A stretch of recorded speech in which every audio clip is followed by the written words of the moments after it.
What is this? So the priest holding a reliquary, as the name would suggest, is a reliquary, which is just a fancy word for an object, generally a piece of art, that contains a Christian relic.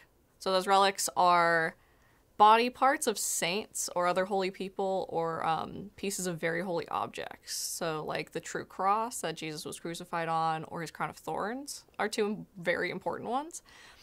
But this particularly is a piece of the arm bone of a saint from Egypt, which made its way to France during the Crusades, either from crusaders actually going to Egypt and bringing it back, or from the stealing of relics from Constantinople while crusaders were going through it. Why was this made and how was it used? So this was made specifically to house this relic. So the tube that holds the actual bone has inscriptions in Latin on it that says that it's the arm bone of Saint Macarius of Egypt. So we know that this priest was cast specifically for this bone.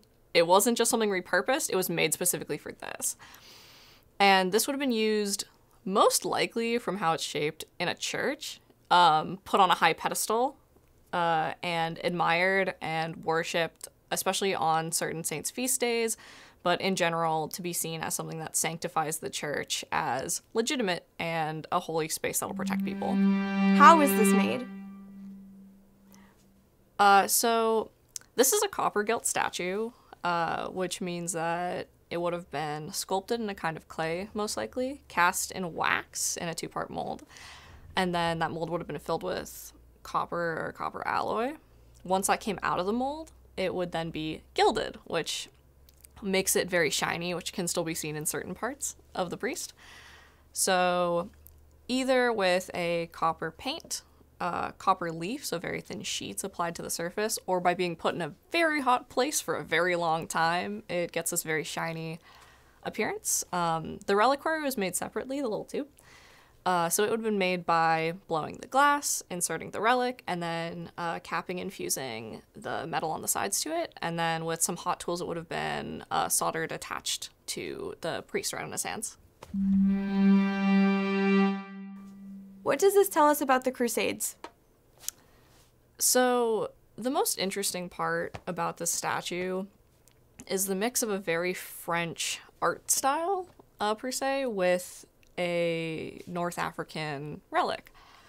So the priest looks French, like he looks European, and he has a European monk hairstyle called tonsure, where it's shaved on the top. His robes are very Catholic or just Western Christian, and the base that he's on matches other French reliquary bases from the time in the flowers punched into it, the vine detailings, the lion feet, and the mythical creatures attached to it. So this is like quintessentially French Gothic, but the relic itself is a bone from an Egyptian saint wrapped in textile that either also came from Egypt or would have come from like more north in the Middle East some other way during the Crusades.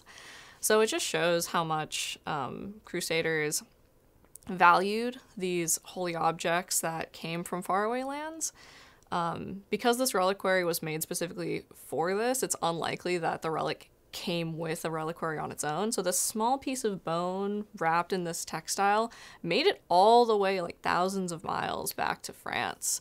And that really shows a lot about what these crusaders cared about while they were out on crusade. And then, Grace, you